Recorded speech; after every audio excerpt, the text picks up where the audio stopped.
Olá, meus amigos. Sempre que possível, às quartas-feiras, a partir das 18h30, mais ou menos, eu estarei fazendo alguns debates sobre temas que envolvem o espiritismo e dando a interpretação que eu acho que é a mais convincente. Não que outros, se aqui não vai nenhuma crítica, façam de outra maneira, não é? As induções espirituais que nos chegam nos levam a dar interpretações, por vezes corretas, outras vezes, dependendo do estágio em que nós estamos, outras vezes parcialmente corretas, e infelizmente, quando nós estamos sob subjugação ou fascinação, ou talvez uma obsessão, ainda que ela seja em caráter moderado, vamos chamar assim, os esclarecimentos podem ser absolutamente errôneos. Pois bem, me deparei hoje com um sentimento que, infelizmente, por conta dessa trajetória ou essa transição planetária que se fala tanto, com um sentimento que começa a tomar um corpo diferenciado no planeta Terra.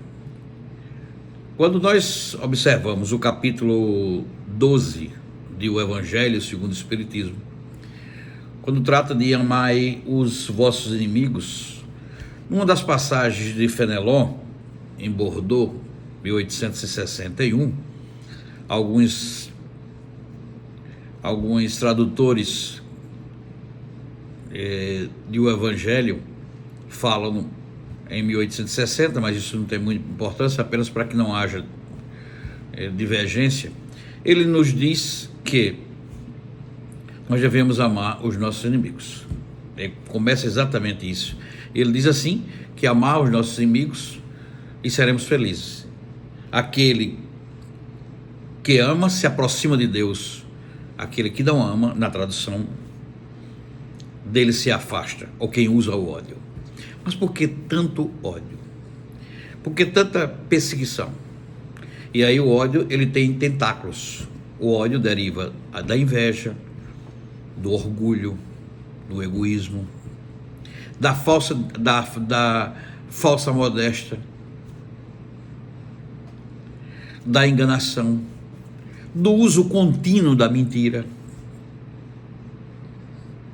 Tem gente que não consegue passar um dia sem alterar a verdade, ou então, sem invejando os outros, fazer aquela famosa fofoca.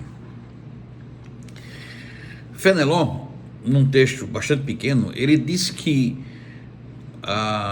amar os inimigos é exatamente uma prova muito penosa.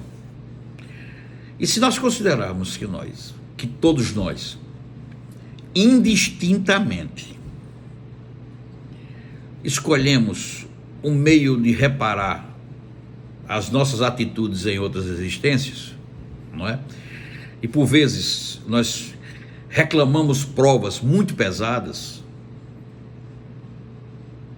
e estas provas, não raro, alguns de nós sucumbem, ou seja, não conseguem completá-la.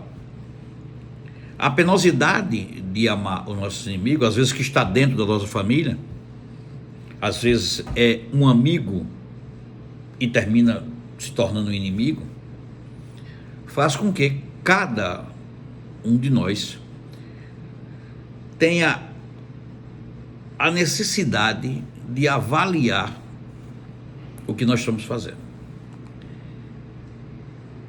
Uma das ideias que pode ser levada em consideração, não é? Considerando que o amar, não é? É o sentimento que o Cristo trouxe indistintamente, independente de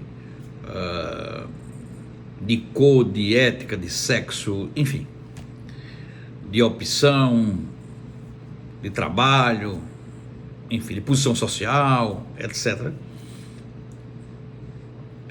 Uma das coisas que nos faz, talvez, tentar, e não é fácil,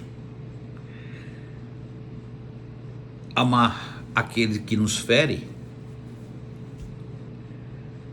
é nós, ao fim do dia, perguntarmos: o que foi que eu fiz de bom hoje? Quais foram as atitudes que eu tomei que talvez eu não devesse tê-las feito? Em que momento, ou em que ato, ou em que conjunto de atos eu fui humilde? Quantas vezes eu perdoei? Quantas vezes eu não revidei ataques? Essa seria uma pergunta interessante. E ao reverso também. Quantas vezes eu fui arrogante? Quantas vezes eu fui egoísta? Quantas vezes eu invejei? O ódio está ligado ao perdão. Por incrível que pareça, quando se lê as instruções dos Espíritos, no capítulo 12, amai os vossos inimigos, não raro nós encontramos várias passagens, tá? Como no caso da descrição que é feita por Adolphe, bispo de Angers, e Marmadi, 1861, quando ele diz que a maioria das vezes a tentativa fracassa de amar os nossos inimigos, na verdade é perdoar os nossos inimigos. A palavra amor aí, ela vai dividida, não é? Porque nem sempre a gente na carne consegue fazer isso. Está ou tem uma variação muito grande no momento em que nós estamos no vaso carnal, por conta do esquecimento que é necessário, não é? Até porque seria talvez um desarranjo para a recuperação das nossas falhas, saber o que aconteceu em vidas passadas. Por outro lado, né, o vaso carnal, ele prende-nos a uma série de fatores. E o maior, ou o mais difícil de enfrentar, é o materialismo. Não é? A dor que o ódio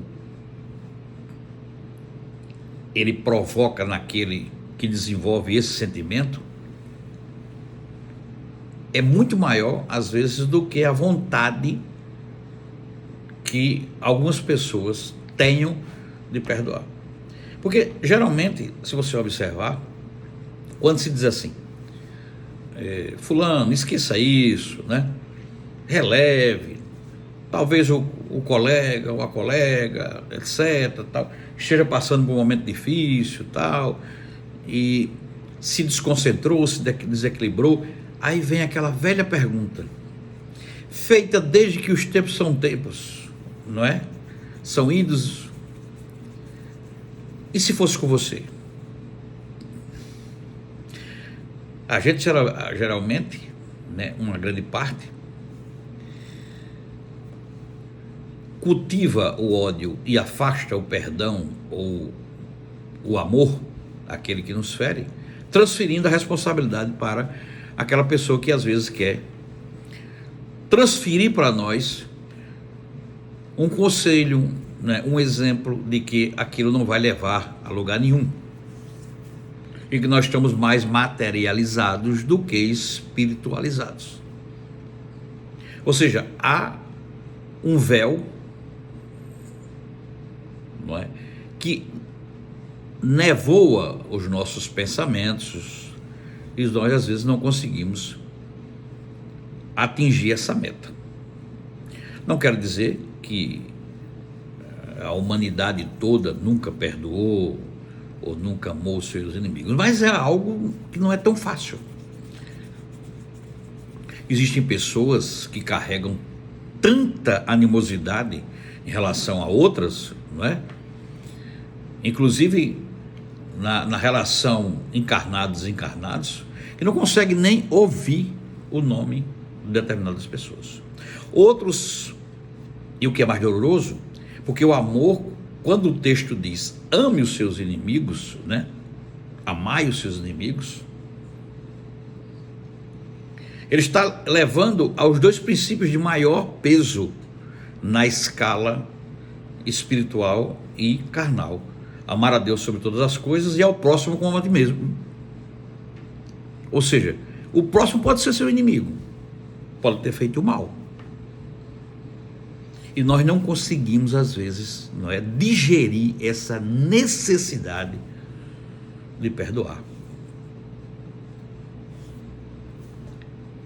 Tem saída? Tem. Se não for nessa existência, será em outra, não é? A gente retorna. Mas o ódio é um sentimento difícil, às vezes, de ser tirado da mente e do coração. Tem gente que, não é, pode até desencarnar por conta de um aborrecimento, ou ter uma doença, uma moléstia, coisa parecida, derivado do ódio.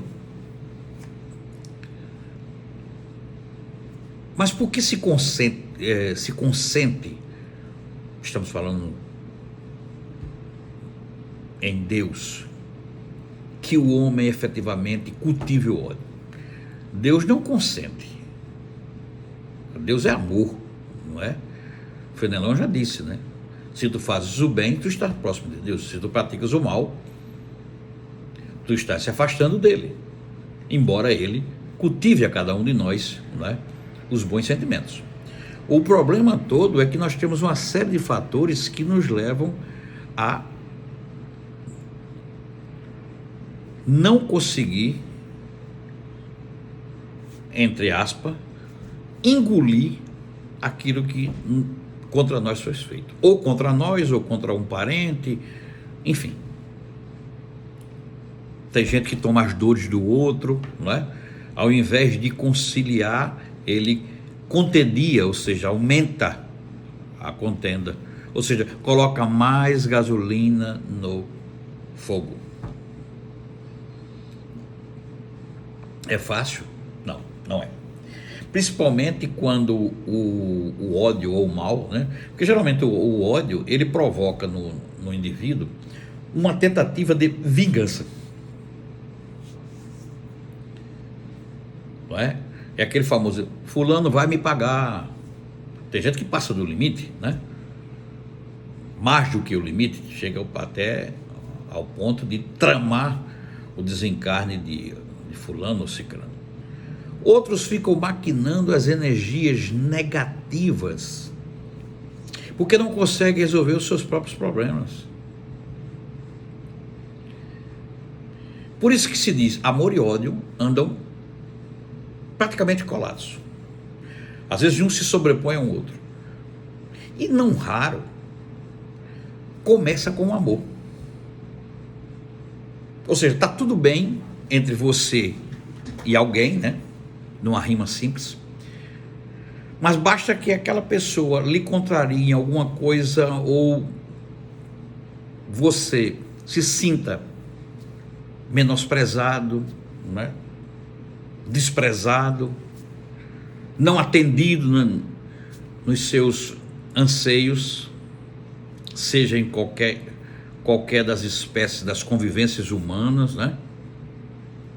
Independente, inclusive de religião, para que você comece a recepcionar, e aí é o perigo, uma obsessão para a maldade. Porque ódio é uma espécie de mal. Ele corrói a cada um de nós, não é? E o que é mais grave é que o uso do ódio, ele aumenta a cada vez em que nós não conseguimos desviar o pensamento. Divaldo Pereira Franco, o nosso decano, na altura dos seus 96 anos, completado agora no dia 5, né? Ele geralmente diz, já parafraseando Chico Xavier, que quando um pensamento negativo chegava ali à mente, ele pensava em algo diferenciado, não é? Para tentar desviar a intenção que estava sendo incutida. Porque no livro dos Espíritos, quando se pergunta se há influência dos Espíritos na nossa vida, a resposta dos irmãos é categórica, mais do que pensais. Você pode pensar, sendo redundante, que essa expressão, ela é corriqueira. Eu já sei disso. Não, você não sabe. Você ouviu, você não compreendeu. Não é? Porque se você responde, não, eu já sei que há influência dos Espíritos, mas você às vezes está influenciado. A gente não consegue perceber, porque não tem aqui na nossa frente uma tela mental para dizer, ó, você está sendo induzido, intuído a fazer o mal, não é? Às vezes aquela pessoa nem merece aquilo e você está insistindo em prejudicar. Às vezes pode até merecer, se é que o ódio ou a maldade, não é um sentimento que se possa transferir para alguém. Se transfere por conta do desassossego espiritual que cada um de nós recebe conforme a nossa porta. Aqui a gente podia parafrasear a história da porta larga e da porta estreita. O ódio e a maldade, eles passam pela porta larga. Porque se nós pudéssemos fechar a porta ou estreitar a porta, ou seja, não deixar que esses sentimentos tomassem volume em nós mesmos, não teríamos dúvida nenhuma que de uma maneira ou de outra os nossos pensamentos seriam diferenciados. Ocorre que nem sempre nós estamos preparados para isso. E aqui não vai nenhum beneplácito, benemérito, porque fulano é espírita e sabe lidar com isso, etc. Às vezes, os maiores espíritas, se é que a gente pode, enumerar assim como maiores espíritos, possivelmente a gente pode nominar maiores espíritos espíritas, como Bezerra de Menezes, Emmanuel, Joana de Anjos, Ivone Pereira do Amaral, e outros, André Luiz, enfim, Maria de Nazaré, Jesus Cristo, a alma mais pura que pisou por essas terras. Aí sim, seria possível pensar que essas criaturas não desenvolvem isso. Mas nós, e aqui eu falo entre encarnados e desencarnados, estamos muito distantes ainda, Porque o fato de ser espírito não quer dizer que você está preparado ou livre de ser maquiado com a intuição para revidar determinados ataques. Às vezes, até os bons irmãos que nos acompanham, nossos aguardos, nos testam. A doutrina espírita, ela tem uma beleza magnífica, mas ela nos testa dia após dia. É um cansaço para não ir para a reunião, não é? É o trânsito, é porque está chovendo, e aí a gente vai se sentindo melhor, Trabalhei muito hoje, e o tempo vai passando. E aí abrimos espaço para esse sentimento mesquinho, e é mesquinho. É mesquinho e é desumano em determinados casos.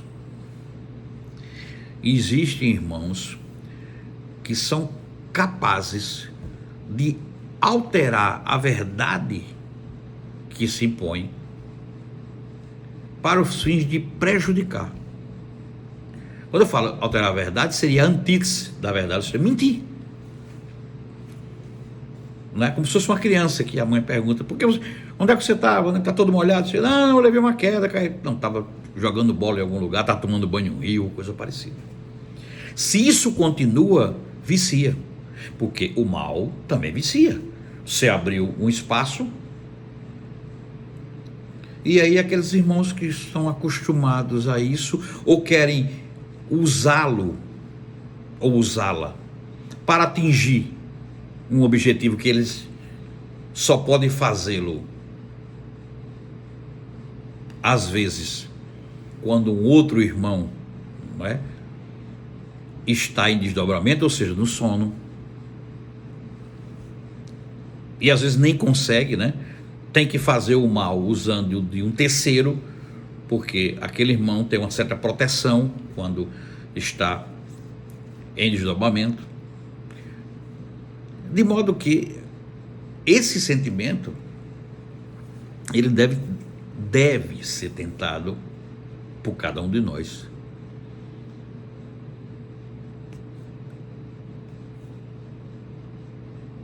Para nos levar à exclusão.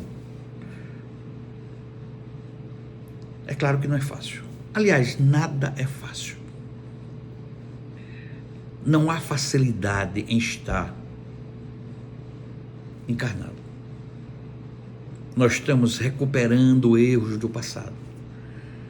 Nós estamos esquecidos, já disse no começo da minha fala. Nós estamos caminhando para tentar modificar.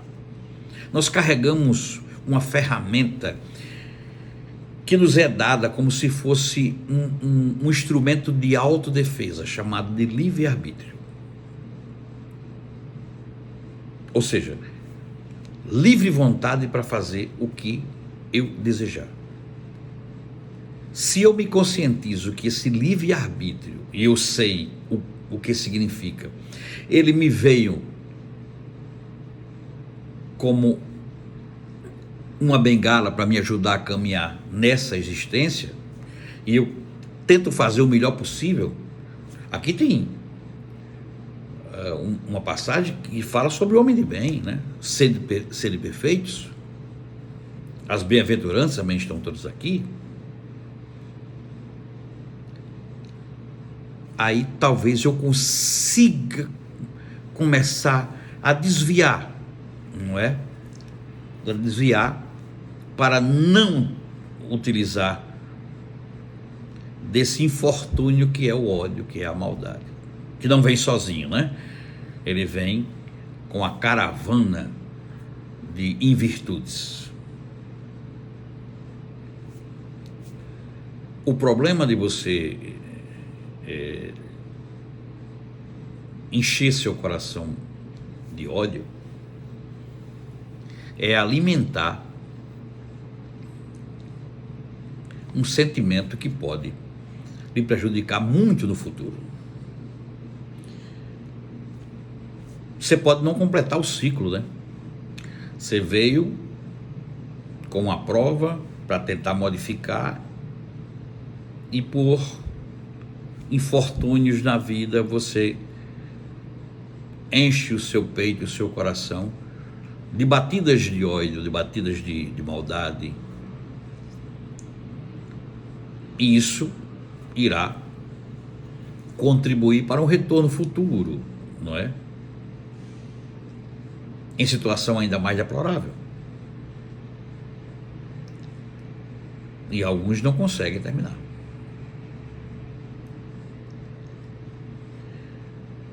Há uma pergunta um pouco difícil de se responder para alguns, claro, né? Quando se diz: por que nós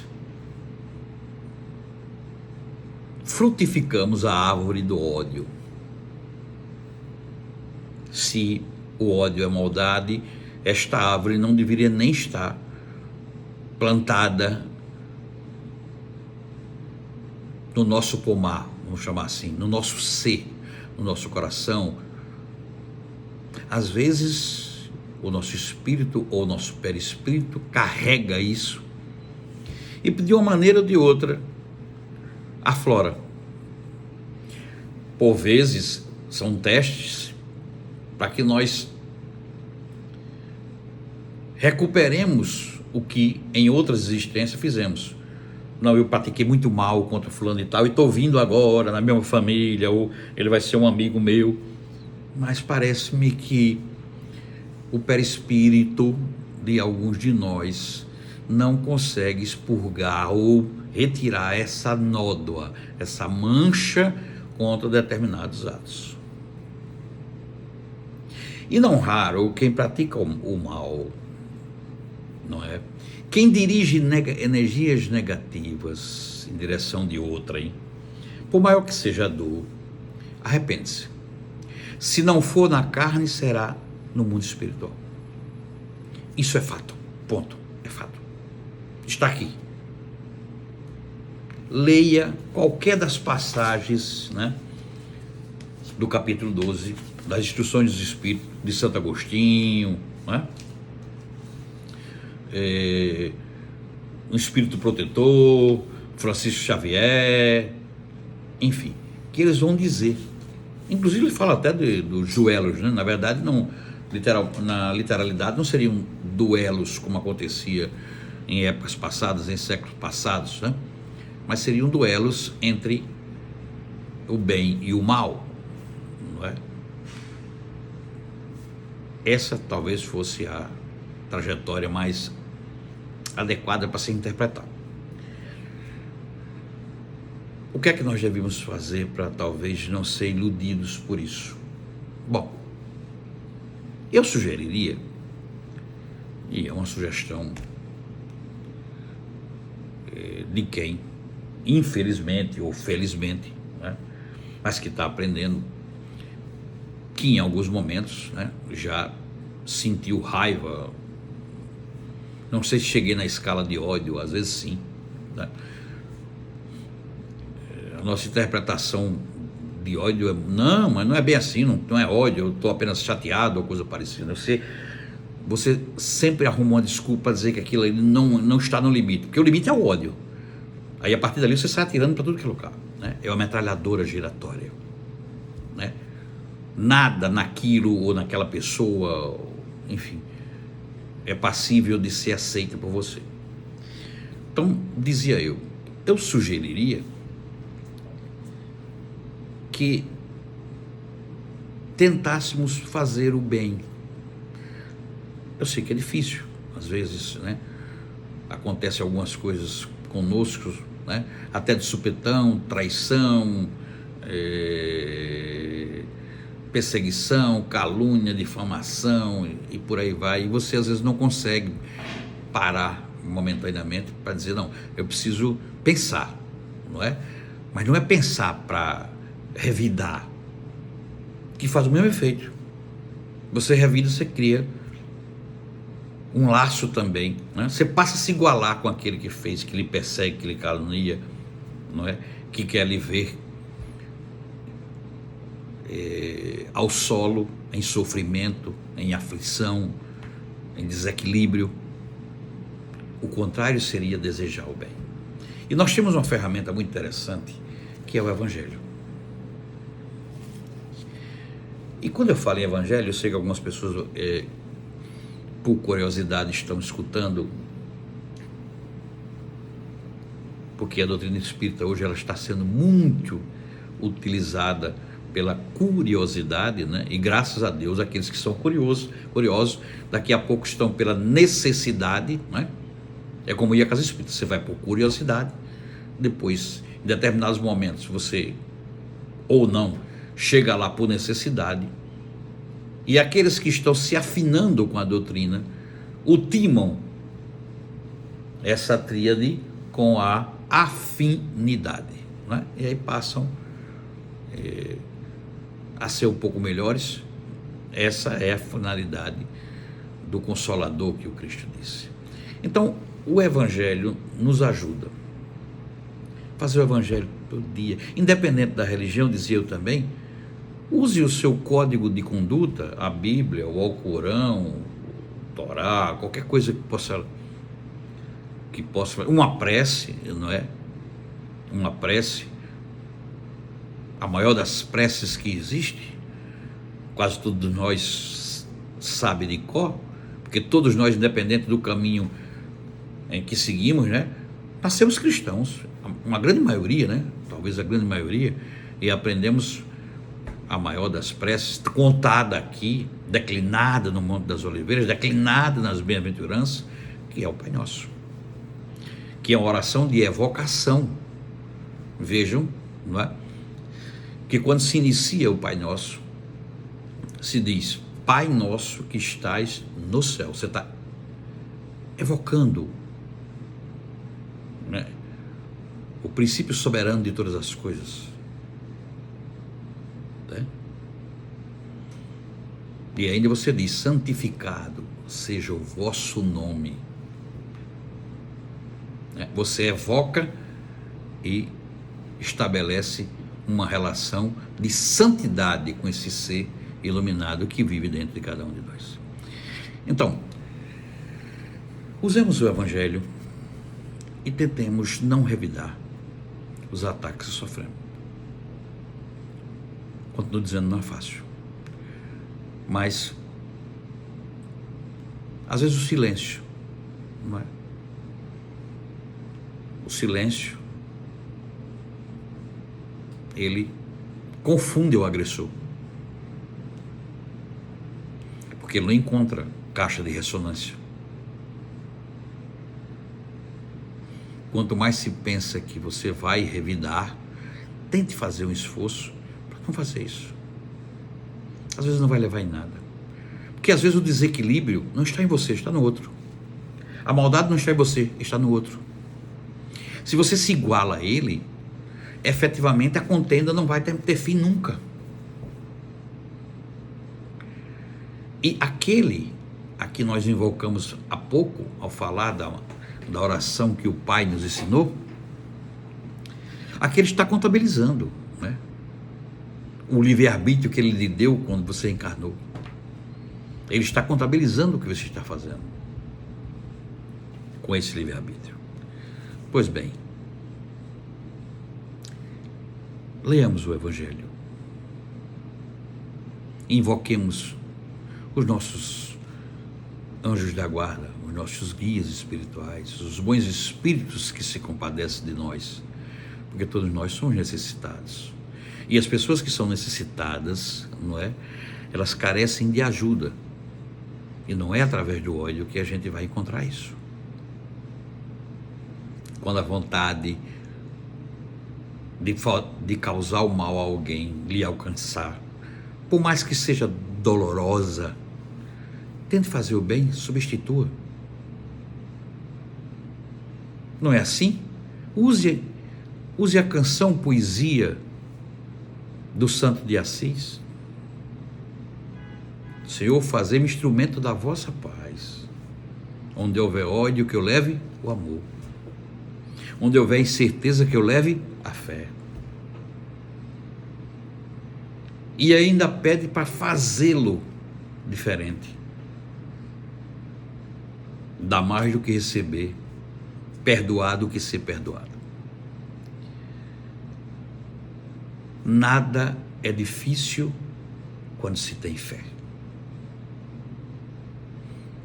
Até breve, com mais um tema sobre essa doutrina que é uma ciência de explicações para cada um de nós, independente da religião em que nós professamos.